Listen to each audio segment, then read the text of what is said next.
الله أكبر الله أكبر الله أكبر الله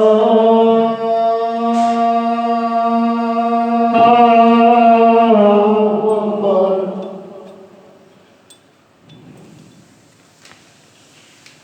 أشهد أن لا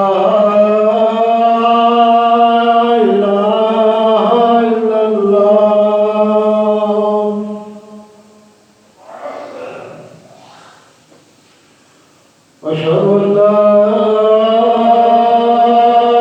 إله إلا الله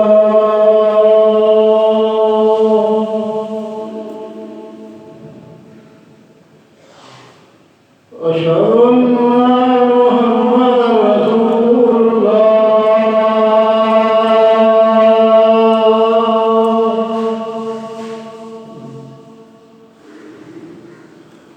أشهد أن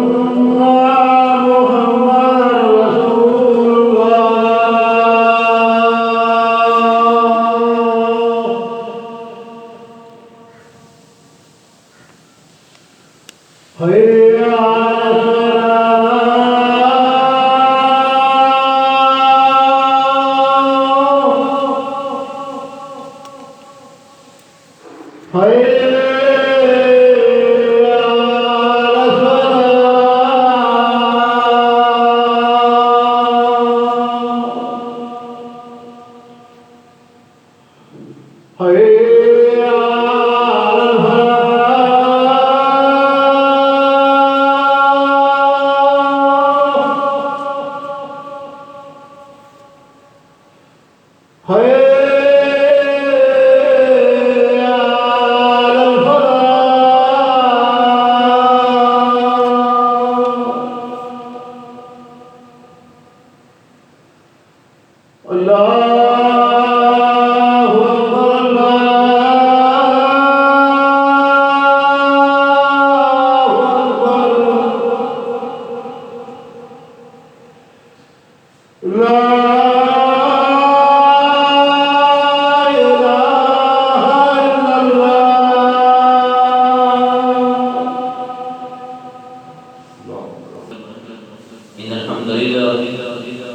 إن الحمد لله نحمده ونستعينه ونستغفره ونؤمن به ونتوكل عليه ونعوذ بالله من شرور أنفسنا من سيئات أعمالنا من يهده الله فلا مضل له ومن يضلله فلا هادي له ونشهد أن لا إله إلا الله ونشهد أن لا إله إلا الله ونشهد أن لا إله إلا الله ونشهد أن محمدًا عبده ورسوله يا أيها الذين آمنوا اتقوا الله حق تقاته ولا تموتن إلا وأنتم مسلمون يا أيها الناس اتقوا ربكم الذي خلقكم من نفس واحدة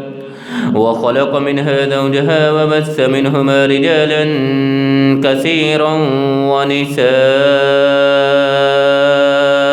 واتقوا الله الذي تساءلون به والأرحام إن الله كان عليكم رقيبا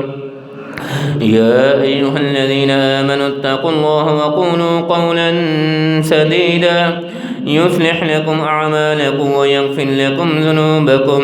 ومن يطع الله ورسوله فقد فاز فوزا عظيما اللهم صل على محمد وعلى آل محمد كما صليت على إبراهيم وعلى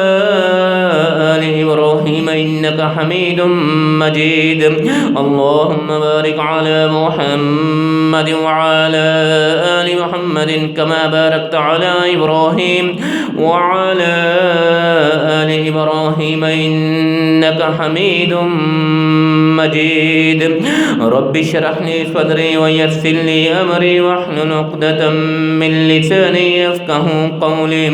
اللهم رب زدنا علما رب زدنا علما أما بعد فإن خير الحديث كتاب الله فإن خير الهدي هدي محمد صلى الله عليه وسلم وشر الأمور محدثاتها وكل محدثة بدعة وكل بدعة ضلالة وكل ضلالة في النار. أعوذ بالله السميع العليم من الشيطان الرجيم من همزه ونفخه ونفثه. بسم الله الرحمن الرحيم. فإن آمنوا بمثل ما آمنتم به فقد اهتدوا وإن تولوا فإنما هم في شقاق فسيكفيكهم الله وهو السميع العليم.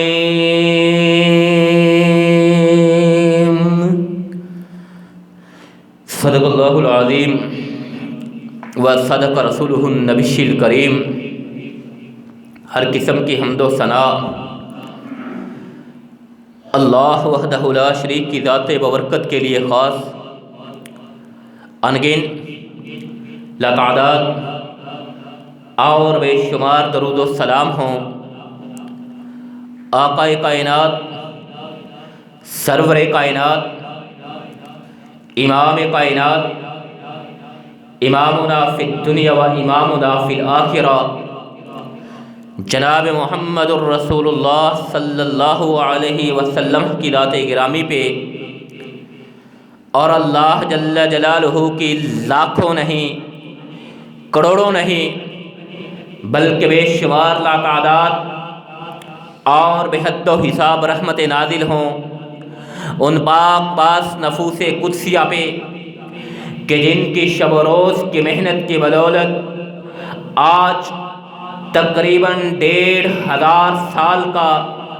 طویل ترین عرصہ گزرنے کے باوجود بھی اللہ کا دین ہمارے درمیان بالکل صحیح و سالم اور بے عیب موجود ہے. وہ پاک پاس نفوس قدسیہ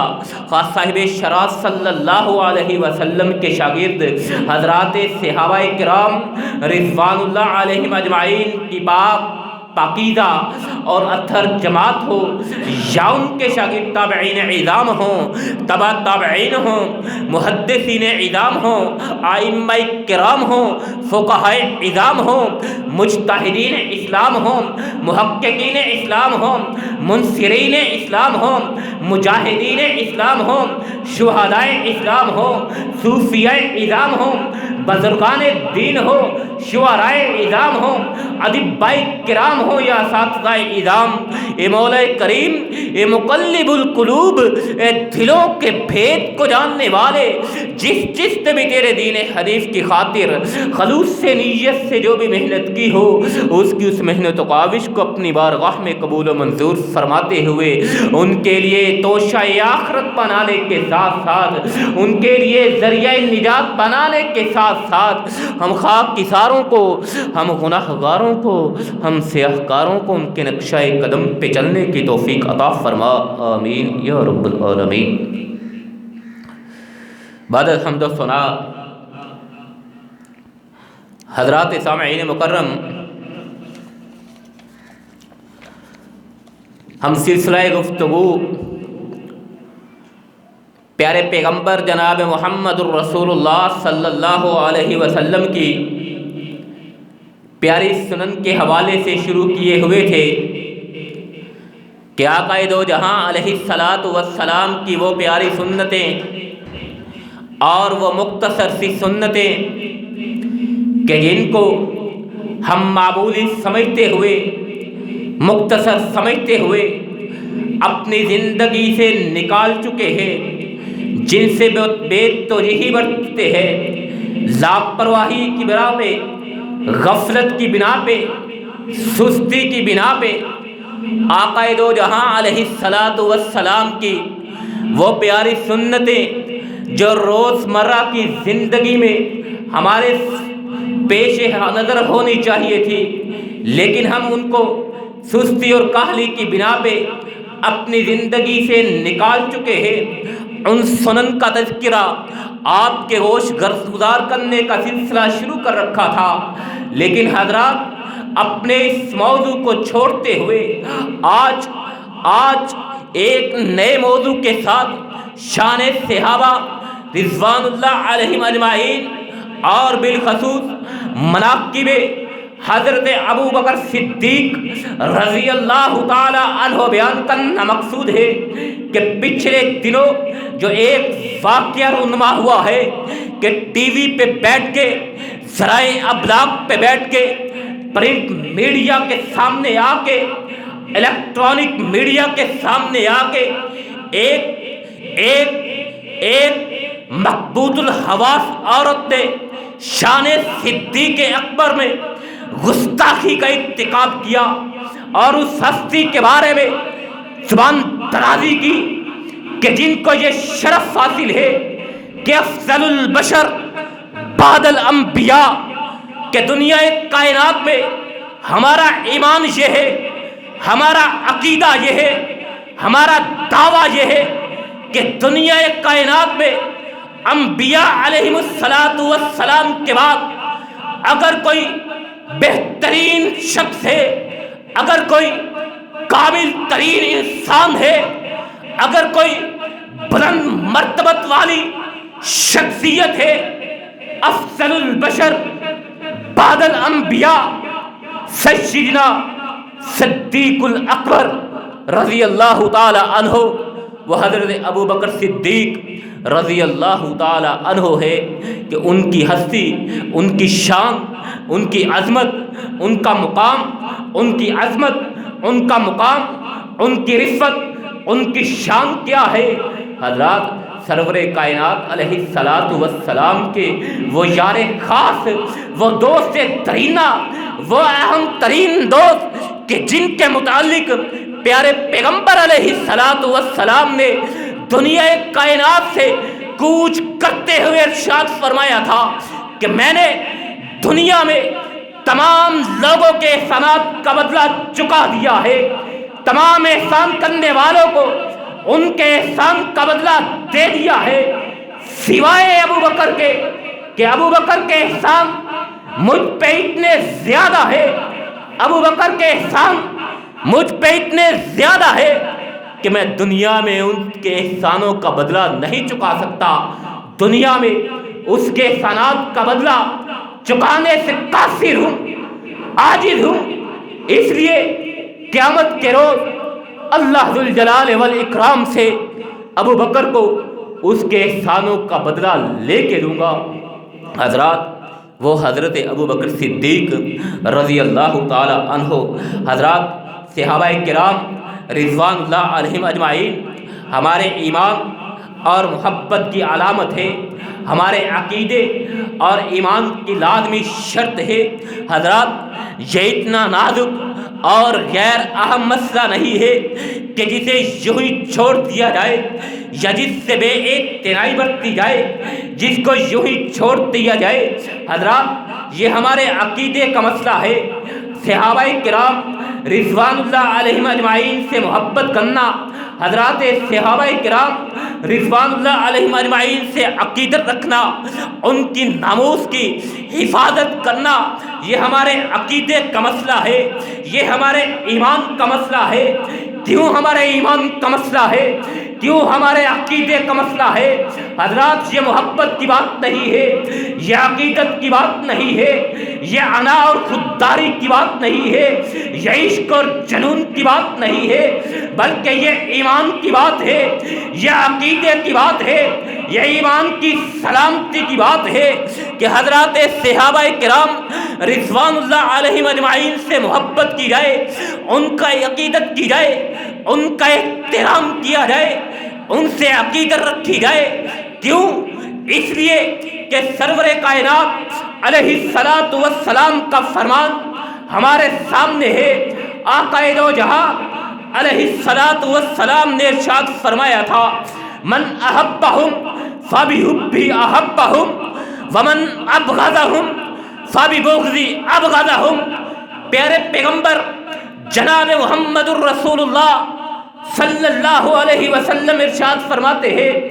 لوگوں میرے صاحب سے جو محبت کرتا ہے وہ میری محبت کی بنا پہ میرے صحابیوں سے محبت کرتا ہے۔ من احبہم فبحبی احبہم، جو میرے صحابہ سے محبت کرتا ہے حقیقت میں وہ مجھ سے محبت کرتا ہے۔ ومن ابغضہم فببغضی ابغضہم، اور جو میرے صحابہ سے بغض رکھتا ہے، میرے صحابہ سے عداوت رکھتا ہے، میرے صحابہ سے دشمنی رکھتا ہے، میرے صحابہ کے بارے میں دل میں کدورہ رکھتا ہے، فببغضی ابغضہم، وہ میرے صحابہ کا کچھ نہیں بگاڑتا، وہ میرے صحابہ سے بغض نہیں کرتا، در حقیقت وہ میرے صحابہ سے دشمنی نہیں رکھ رہا، در حقیقت وہ میرے صحابہ سے بغض نہیں رکھ رہا، وہ حقیقت میں مجھ سے بغض رکھ رہا ہے۔ گویا کائنات کے سردار آقا دو جہاں نبی مہربان سرور کائنات علیہ الصلاۃ والسلام فرما رہے ہیں، من احبہم فبحبی احبہم ومن ابغضہم فببغضی ابغضہم، کہ لوگوں جس نے میرے صحابہ سے محبت کی گویا اس نے مجھ سے محبت کی، اور جس نے میرے صحابہ سے بغض رکھا حقیقت میں اس نے مجھ سے بغض رکھا ہے، میرے ساتھ بغض رکھا ہے۔ حضرات یہ آقا دو جہاں علیہ الصلاۃ والسلام کا فرمان عالی شان، یہ سرور دو جہاں علیہ الصلاۃ والسلام کی حدیث مبارکہ، حضرات صحابہ کرام رضوان اللہ علیہم اجمعین کی عظمت کی نشانی، عظمت کی جلالت اور ان کے احترام کا یہ لازمی جز آقا دو جہاں علیہ الصلاۃ والسلام کے صحابہ سے محبت، یہ صحابہ سے محبت نبی علیہ الصلاۃ والسلام سے محبت کی نشانی اور علامت ہے، اور صحابہ کرام سے بغض، عداوت اور دشمنی یہ در حقیقت نبی علیہ الصلاۃ والسلام سے عداوت، بغض اور دشمنی ہے۔ کیوں؟ اس لیے کہ حضرت سہل بن عبداللہ تستری رضی اللہ تعالی عنہ بیان فرماتے ہیں، لم یؤمن بالرسول من لم یعقر اصحابہ، فرمایا جو رسول اللہ صلی اللہ علیہ وسلم کے صحابہ کا احترام نہیں کرتا، لم یؤمن بالرسول من لم یعقر اصحابہ، جو رسول اللہ کے صحاب کا احترام نہیں کرتا، جو رسول اللہ کے اصحاب کے اکرام نہیں کرتا، جو رسول اللہ علیہ الصلاۃ والسلام کے اصحاب کا احترام نہیں کرتا، لم یؤمن بالرسول، گویا وہ رسول اللہ علیہ الصلاۃ والسلام پہ ایمان ہی نہیں لاتا۔ حضرات یہ اتنی بڑی بات، آقا دو جہاں علیہ الصلاۃ والسلام پہ ایمان لانے کی شرط، آقا دو جہاں علیہ الصلاۃ والسلام کی نبوت کو ماننے کی شرط آقا دو جہاں علیہ الصلاۃ والسلام کے صحابہ کی توقیر ہے، صحابہ کا احترام ہے، صحابہ کرام رضوان اللہ علیہم اجمعین سے محبت ہے۔ اور حضرات اللہ سبحانہ و تعالی نے صحابہ کرام رضوان اللہ علیہم اجمعین کے ایمان کی صرف گواہی ہی نہیں دی، بلکہ اللہ نے صحابہ کرام رضوان اللہ علیہم اجمعین کو محفوظ بھی قرار دیا، مغفور بھی قرار دیا۔ صحابہ کرام رضوان اللہ علیہم اجمعین پہ اللہ ذوالجلال والاکرام نے اپنی رضات کا اعلان بھی کیا، اور اس کے ساتھ ساتھ صحابہ کرام رضوان اللہ علیہم اجمعین کو اللہ ذوالجلال والاکرام نے آنے والی نسلوں کے لیے، آنے والی امت کے لیے معیار ایمان بھی قرار دیا، شرط ایمان بھی ٹھہرا دیا۔ صحابہ کرام رضوان اللہ علیہم اجمعین کی ہستیوں کو اللہ ذوالجلال والاکرام نے آنے والی انسانیت کے لیے معیار ایمان قرار دیتے ہوئے ارشاد فرمایا، فَإِنْ آمَنُوا بِمِثْلِ مَا آمَنْتُمْ بِهِ فَقَدِ اهْتَدَوْا، لوگو اگر تم ہدایت کے متلاشی ہو، لوگو اگر تم ہدایت پانا چاہتے ہو، کامیاب ہونا چاہتے ہو، فلاح و فوز سے ہم کنار ہونا چاہتے ہو، اللہ کی ہدایت سے مستفیض ہونا چاہتے ہو، فَإِنْ آمَنُوا بِمِثْلِ مَا آمَنْتُمْ بِهِ فَقَدِ اهْتَدَوْا، تو پھر تمہیں ایمان لانا ہوگا، اس طرح ایمان لانا ہوگا جس طرح رسول اللہ علیہ السلام کے صحابہ کرام رضوان اللہ علیہم اجمعین ایمان لے کے آئے۔ حضرات یہ اللہ ذوالجلال والاکرام نے حضرات صحابہ کرام رضوان اللہ علیہم اجمعین کو معیار ایمان قرار دیا۔ حضرات صحابہ کرام رضوان اللہ علیہم اجمعین کی ہستیوں کو، ان کی سیرتوں کو، ان کی سیرت کو، ان کی اداؤں کو، ان کے طرز عمل کو، ان کے اعمال کو، ان کے معاملات کو اللہ ذوالجلال والاکرام نے آنے والی امت کے لیے معیار ٹھہرایا، شرط ٹھہرایا کہ آنے والی امت کی ہدایت اگر ہو سکتی ہے تو ان ہستیوں کے نقش قدم پہ چلنے سے ہو سکتی ہے۔ آنے والی امت کی ہدایت، آنے والی امت اگر کامیاب ہو سکتی ہے تو ان پاک باز ہستیوں کے طرز عمل کے مطابق زندگی بسر کرنے سے ہو سکتی ہے۔ آنے والی امت اگر فلاح پا سکتی ہے، کامیاب ہو سکتی ہے، ہدایت سے ہم کنار ہو سکتی ہے، صراط مستقیم پہ گامزن ہو سکتی ہے، تو حضرات صحابہ کرام رضوان اللہ علیہم اجمعین کی سیرتوں کو اپناتے ہوئے، حضرات صحابہ کرام رضوان اللہ علیہم اجمعین کے طرز عمل کو اپناتے ہوئے، حضرات صحابہ کرام رضوان اللہ علیہم اجمعین کے انداز کے مطابق زندگی بسر کرتے ہوئے اگر یہ زندگی بسر کریں گے، اپنے معاملات کو سر انجام دیں گے، اپنے امور کو سر انجام دیں گے، تبھی یہ ہدایت پا سکیں گے، تبھی یہ کامیاب ہو سکیں گے، تبھی یہ صراط مستقیم پہ گامزن ہو سکیں گے۔ اور حضرات اللہ ذوالجلال والاکرام نے ان کو معیار ایمان اس لیے ٹھہرایا ہے کہ انہوں نے حضرات صحابہ کرام رضوان اللہ علیہم اجمعین نے آقا دو جہاں سرور کائنات امام الانبیاء امامنا فی الدنیا و امامنا فی الآخرہ جناب محمد الرسول اللہ صلی اللہ علیہ وسلم کے ہر حکم پہ سر تسلیم خم کیا، سرور کائنات علیہ السلام کے ہر فرمان کو اپنا لیا، ہر فرمان کو سننے کے بعد سمیتو آمنتو عام ایمان بھی لے آئے، سننے کے بعد ایمان کا اظہار کیا، عمل کا اظہار کیا۔ وہ من میں آتی ہے نہ آئے، وہ من میں آتی ہے آئے، نہیں آتی نہ آئے، دل کو اچھی لگتی ہے لگے، نہ لگتی ہے نہ لگے، لیکن سرور دو جہاں علیہ السلام کا فرمان ہے، اس لیے آقا دو جہاں علیہ السلام کے فرمان کو اپنا لیا۔ اسی بدولت اللہ ذوالجلال والاکرام نے ان کی طرز زندگی کو، ان کی سیرتوں کو آنے والی امت کے لیے معیار ایمان ٹھہرا دیا، اور اللہ کے پیارے پیغمبر جناب محمد الرسول اللہ صلی اللہ علیہ وسلم کے ان صحابہ کے بارے میں اللہ ذوالجلال والاکرام کا ارشاد ہے کہ اللہ ان پہ راضی ہے، رضی اللہ عنہ ورضوا عنہ، اللہ ان پہ راضی ہے، یہ اللہ پہ راضی ہو گئے ہیں، اپنی زندگیوں کے فیصلے اللہ کے احکامات کے تابع کر لیے ہیں، اپنی زندگیوں کے انداز اللہ کے احکامات کے مطابق کر لیے ہیں، اس وجہ سے یہ اللہ پہ ایمان لانے والے ہیں۔ اور حضرات اللہ پہ ایمان لانے والے کون کون لوگ ہیں؟ سرور کائنات علیہ السلام کا دور نبوت چل رہا ہے، ایمان کی بات ہو رہی ہے، لوگ ایمان میں داخل ہو رہے ہیں، دائرہ اسلام میں داخل ہو رہے ہیں، اپنے ایمان کا اظہار کر رہے ہیں۔ کون لوگ اظہار کر رہے ہیں؟ دو قسم کے لوگ ایمان کا اظہار کر رہے تھے،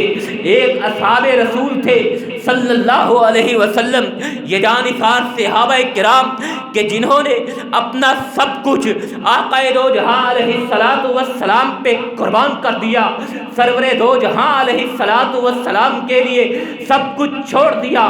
ہجرت بھی کر لی، اپنے وطن کو بھی چھوڑ دیا، اپنے گھر بار کو بھی چھوڑ دیا، اپنے قبیلے اور کنبے کو بھی چھوڑ دیا، اپنی جائیداد اور کاروبار کو بھی چھوڑ دیا، اور ہجرت کرتے ہوئے سرور کائنات علیہ الصلوۃ والسلام کے نقش قدم پہ چلتے ہوئے مدینہ طیبہ پہنچ جاتے ہیں۔ مدینہ طیبہ پہنچنے کے بعد بھی سرور کائنات علیہ الصلوۃ والسلام کے ہر حکم کے مطابق اپنی زندگی بسر کر رہے ہیں۔ اور اس کے برعکس ایک دوسرا گروہ بھی تھا جو اللہ پہ تو ایمان لاتا تھا، جو اللہ کی ربوبیت کو تو تسلیم کرتا تھا، جو اللہ کی حاکمیت کو تو مانتا تھا، اور ان کا یہ بھی ایمان تھا کہ اللہ وحدہ لا شریک ہے، ان کا یہ ایمان تھا اللہ احکم الحاکمین ہے، ان کا یہ ایمان تھا اللہ بدیع السماوات والارض ہے، ان کا یہ ایمان تھا اللہ تمام کائنات کا خالق و مالک اور رازق ہے۔ اور اس کے ساتھ ساتھ ان کا یہ بھی ایمان تھا کہ ایک دن قیامت آئے گی، قیامت کا دن آئے گا، قیامت قائم ہوگی، میدان محشر سجے گا۔ گویا اللہ پہ وہ بھی ایمان رکھتے تھے جس طرح صحابہ کرام ایمان رکھ رہے تھے، قیامت پہ وہ بھی ایمان رکھتے تھے جس طرح صحابہ کرام رضوان اللہ علیہم اجمعین ایمان رکھ رہے تھے۔ لیکن اللہ ذوالجلال والاکرام نے ان کو صحابہ کرام اور مومنین کی صف میں شمار نہیں کیا۔ وہ کون لوگ تھے، کس وجہ سے شمار نہیں کیا؟ اس لیے نہیں شمار کیا، اللہ کی ربوبیت کو وہ تسلیم تو کر رہے،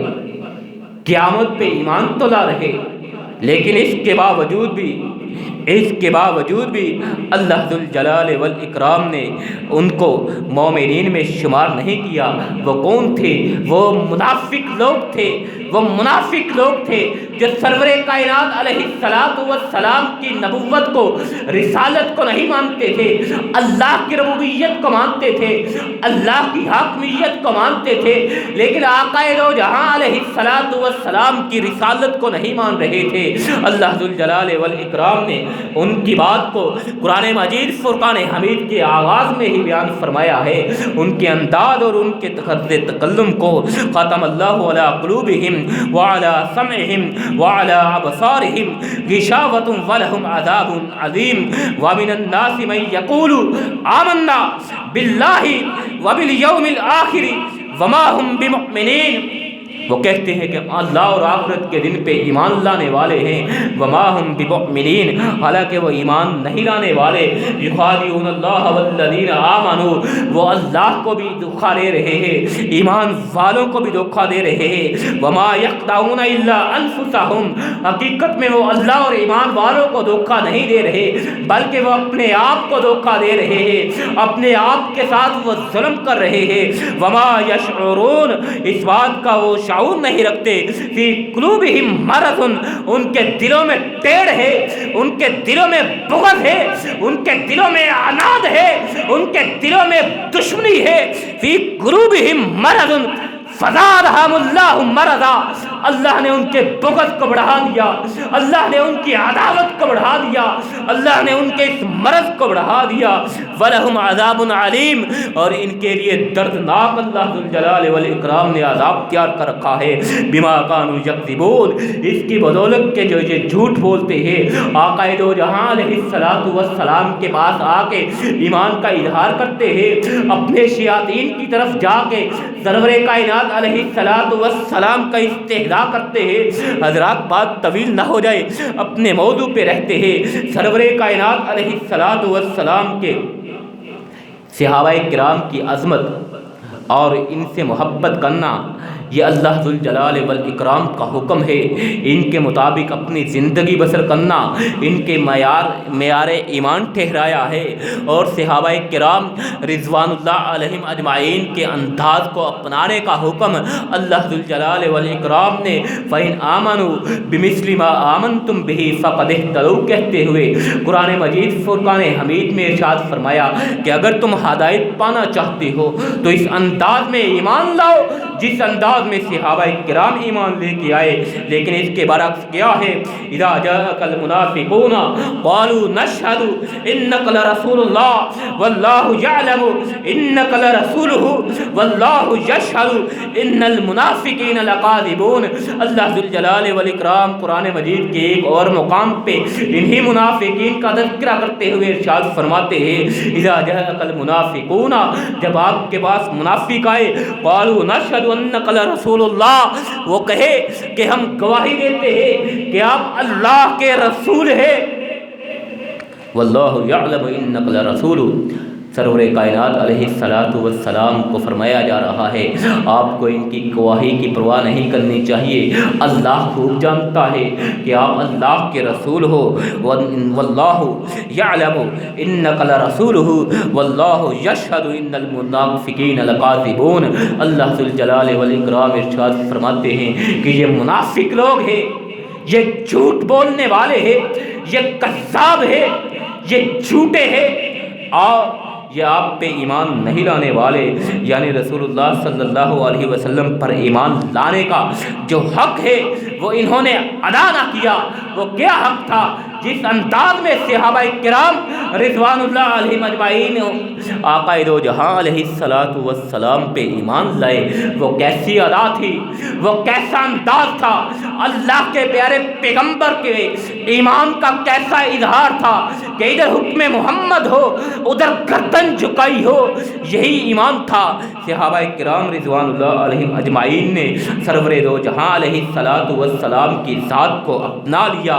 آقا دو جہاں علیہ السلام کے فرامین کو حجت بنا لیا۔ اسی وجہ سے ایک موقع پہ عبداللہ بن ابی جو رئیس المنافقین تھا، اس نے صحابہ کرام رضوان اللہ علیہم اجمعین کی شان میں گستاخی کرتے ہوئے کہا تھا کہ ہم نعوذ باللہ ان صحابہ کو مدینہ سے کتوں کی طرح ذلیل کر کے باہر نکالیں گے تو اللہ ذوالجلال والاکرام کی غیرت، اللہ کی حاکمیت، اللہ کا جوش اور جذبہ، اللہ کا دبدبہ حرکت میں آتا ہے اور قرآن مجید نازل ہوتا ہے۔ اللہ فرماتے ہیں اس کے جواب میں کہ جو یہ کہتے ہیں کہ ہم ایمان والوں کو مدینہ سے ذلیل کر کے نکالیں گے، ایمان والوں کو صحابہ کرام کو مدینہ سے ذلیل و رسوا کر کے باہر نکالیں گے، اللہ اس کے جواب میں فرماتا ہے وَلِلَّهُ الْعِزَّةِ وَلِرَسُولِهِ وَلِلْمُؤْمِنِينَ وَلَكِنَّ الْمُنَافِقِينَ لَا يَعْلَمُونَ۔ فرمایا انہوں نے مومنین کو کیا ذلیل کرنا ہے، انہوں نے ایمان والوں کو ذلت کے گڑھے میں کیا پھینکنا ہے، انہوں نے اصحاب محمد صلی اللہ علیہ وسلم کی توہین کیا کرنی ہے۔ وَلِلَّهِ الْعِزَّةُ، عزت جو ہے، عظمت جو ہے، شان جو ہے، بلندی جو ہے، رفت جو ہے، وَلِلَّهِ الْعِزَّةُ یہ اللہ کے لیے ہے، وَلِرَسُولِهِ اللہ کے رسول کے لیے ہے، وَلِلْمُؤْمِنِينَ اور ایمان والوں کے لیے ہے۔ اللہ ذوالجلال والاکرام کا یہ فرمان کہ جو عزت ہے، جو شرف ہے، جو مقام ہے، جو عظمت ہے، جو بلندی ہے، وہ اللہ کے لیے ہے،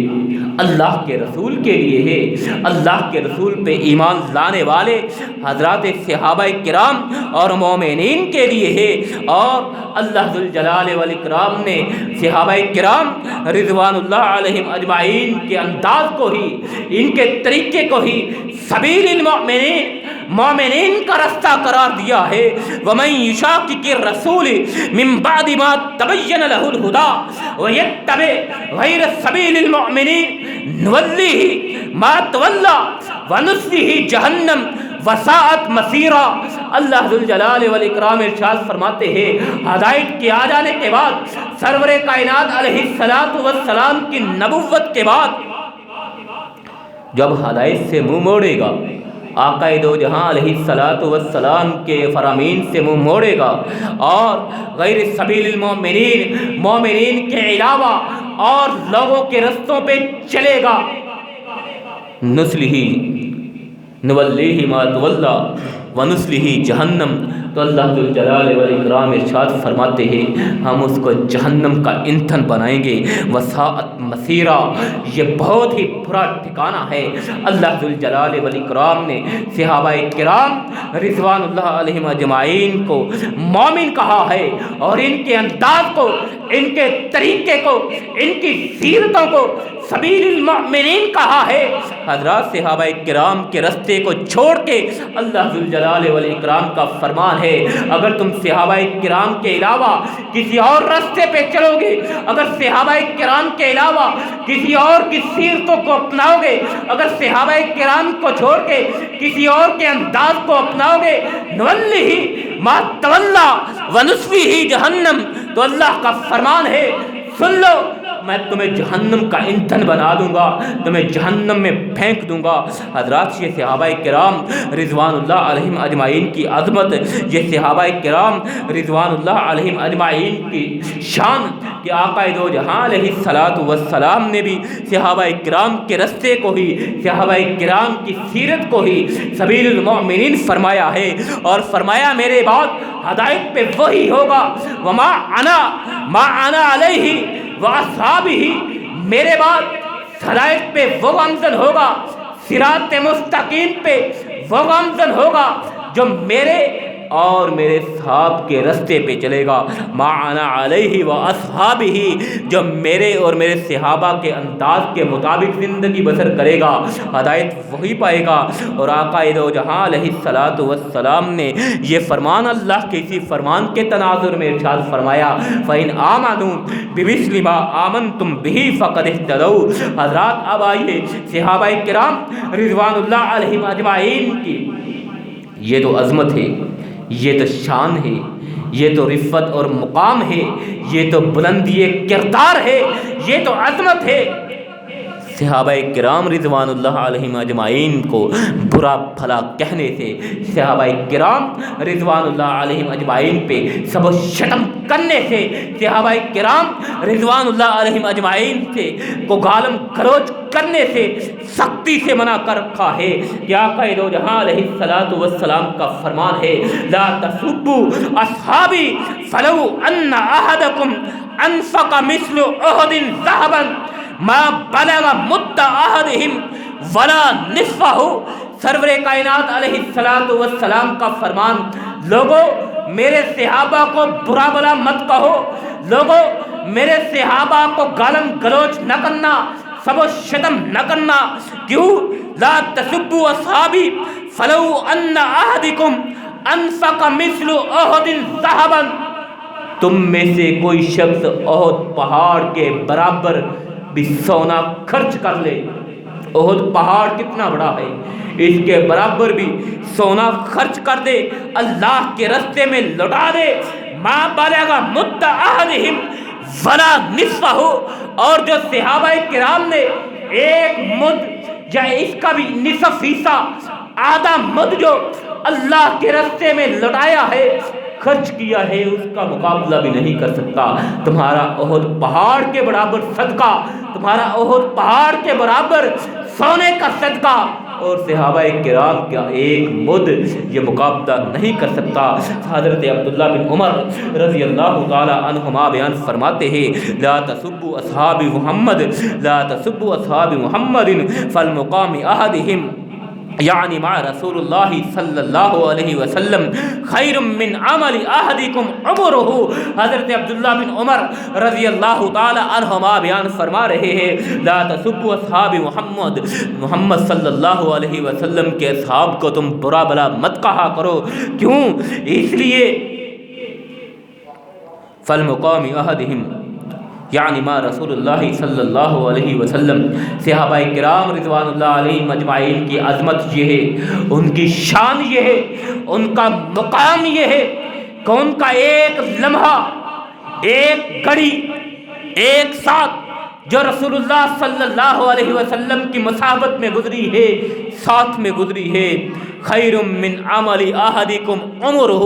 تمہاری تمام زندگی کے اعمال سے بڑھ کے ہے، تمہاری پوری کی پوری زندگی کی نیکیوں سے بڑھ کے عظمت صحابہ کرام رضوان اللہ علیہم اجمعین کے اس ایک لمحے کی ہے جو سرور کائنات علیہ الصلاۃ والسلام کی مصاحبت میں گزرا ہے۔ حضرات، یہ صحابہ کرام رضوان اللہ علیہم اجمعین کا مقام اور حضرت ابو بکر صدیق رضی اللہ تعالی عنہ کہ جو افضل البشر بعد الانبیاء ہے، کہ انبیاء علیہ الصلاۃ والسلام کے بعد سب سے بہترین اور سب سے افضل ترین انسان اگر کوئی کائنات میں ہے تو وہ سیدنا ابو بکر صدیق رضی اللہ تعالی عنہ ہے۔ کیوں؟ اس لیے کہ آقا دو جہاں علیہ الصلاۃ والسلام پہ یہ اس وقت ایمان لائے، یہ سابقون الاولون میں شمار ہوتے ہیں۔ آقا دو جہاں پہ اس وقت ایمان لائے جب سرور کائنات علیہ الصلاۃ والسلام پہ ایمان لانے والا دنیا کائنات میں کوئی مرد نہیں تھا، کوئی بھی آپ کی رسالت کو ماننے والا نہیں تھا۔ اکیلا تنے تنہا ابو بکر صدیق تھا جو سرور کائنات علیہ الصلاۃ والسلام کی نبوت پہ ایمان لانے والا تھا، جو آقا دو جہاں علیہ الصلاۃ والسلام کا محافظ تھا۔ اسی لیے حضرت رسول اللہ علیہ الصلاۃ والسلام سے پوچھا گیا، اللہ کے پیارے پیغمبر ذرا بتلائیے تو صحیح، آپ کو کائنات میں سب سے زیادہ محبت کس سے ہے؟ قال عائشہ، رسول اللہ علیہ الصلاۃ والسلام نے فرمایا تمہاری ماں عائشہ صدیقہ رضی اللہ تعالی عنہا سے محبت کائنات میں سب سے زیادہ ہے۔ عرض کرنے والا کہتا ہے اللہ کے رسول مردوں میں سب سے زیادہ محبت کس سے کرتے ہیں؟ قال ابوہا، فرمایا عائشہ کے باپ حضرت ابو بکر صدیق رضی اللہ تعالی عنہ سے محبت کرتا ہوں۔ کائنات میں سب سے زیادہ حضرت ابو بکر صدیق رضی اللہ تعالی عنہ، ان کا شجرہ نسب 7ویں پشت پہ جا کے رسول اللہ علیہ الصلاۃ والسلام کے ساتھ مل جاتا ہے۔ آپ کا شمار سابقون الاولون میں ہوتا ہے۔ اس وقت یہ ایمان لائے کہ جب کوئی بھی ایمان لانے والا نہیں تھا، اور اسلام قبول کرنے والے یہ وہ واحد شخص ہے کہ جن کو اللہ نے صحابی رسول ہونے کا قرآن میں ذکر کیا ہے۔ قرآن میں ارشاد فرمایا ہے جن کے صحابی رسول ہونے کا ذکر اللہ ذوالجلال والاکرام نے قرآن میں ارشاد فرمایا، اذ یقول لصاحبہ لا تحزن ان اللہ معنا، کہتے ہوئے اللہ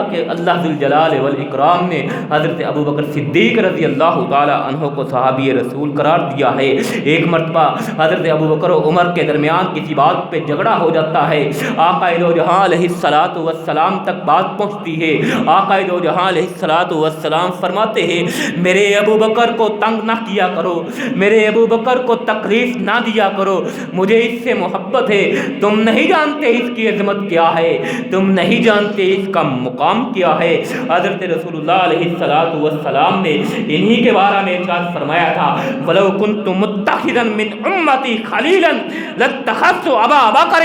وَلَكِنْ أَخِي وَصَاحِبِهِ، فرمایا اگر مجھے اپنی امت میں سے کسی کو دوست بنانے کا اختیار ہوتا لَاتَّخَذْتُ أَبَا بَكْرٍ، تو میں ابو بکر کو اپنا دوست بناتا، وَلَكِنْ أَخِي وَصَاحِبِي، حالانکہ وہ دوست ہی نہیں، وہ تو میرا بھائی ہے اور میرا وہ صحابی ہے۔ آقا دو جہاں علیہ الصلاۃ والسلام نے انہی کے متعلق ارشاد فرمایا تھا انت صاحبی علی الحوض وما کما صاحب، انت صاحبی علی الحوض کما صاحبی فی الغار۔ آقا دو جہاں علیہ الصلاۃ والسلام نے حضرت ابو بکر صدیق سے فرمایا تھا کہ تو حوض کوثر میں بھی میرے ساتھ اسی طرح ہوگا جس طرح غار ثور میں تم میرے ساتھ تھے، جس طرح غار میں تم میرے ساتھ تھے، حوض کوثر میں بھی تم میرے ساتھ اسی طرح ہوگے۔ حضرات، یہ ابو بکر صدیق رضی اللہ تعالی عنہ کی شان، یہ مقام، یہ عظمت کہ جن کو آج شب و ستم کیا جاتا ہے، جن کو آج برا بلا کہا جاتا ہے، جن پہ آج الزام تراشی کی جاتی ہے، عرض کرتے ہیں اللہ کے رسول علیہ الصلوۃ والسلام جنت کے دروازوں کا تذکرہ ہو رہا ہے، نماز ادا کرنے والوں کو اس دروازے سے بلایا جائے گا، روزے رکھنے والوں کو باب الریان سے بلایا جائے گا، نمازیں ادا کرنے والوں کو باب الصلاۃ سے گزارا جائے گا، جہاد میں شامل ہونے والوں کو باب الجہاد سے داخل کیا جائے گا۔ ابو بکر عرض کرتے ہیں اللہ کے رسول جنت کے 8 دروازے، کیا کوئی ایسا شخص بھی ہے کہ جس کو جنت کے 8 دروازوں سے پکارا جائے گا؟ پیارے پیغمبر علیہ الصلوۃ والسلام ارشاد فرماتے ہیں نعم وارجو ان تکون منہم، ہاں کیوں نہیں، ضرور ہے، ایسے لوگ بھی ضرور ہے کہ جن کو جنت کے 8 دروازوں سے بلایا جائے گا، کہ جس دروازے سے چاہے وہ جنت میں داخل ہو جائے۔ وارجو ان تکون منہ، اور مجھے امید ہے، مجھے یقین ہے، مجھے امید ہے کہ تم بھی انہی خوش نصیبوں میں ہو۔ یہ حضرت ابو بکر صدیق رضی اللہ تعالی عنہ کی شان اور مقام اللہ ذوالجلال والاکرام سے دعا کرتے ہیں، ذوالجلال والاکرام ہمیں ہمیشہ اور تمام زندگی اصحاب رسول صلی اللہ علیہ وسلم کا غلام بننے کی توفیق عطا فرمائے، اصحاب رسول علیہ الصلوۃ والسلام کا محافظ بننے کی توفیق عطا فرمائے، صحابہ کرام رضوان اللہ علیہم اجمعین کے انداز کے مطابق اپنی زندگیاں بسر کرنے کی توفیق عطا فرمائے۔ وآخر دعوانا ان الحمد للہ رب العالمین۔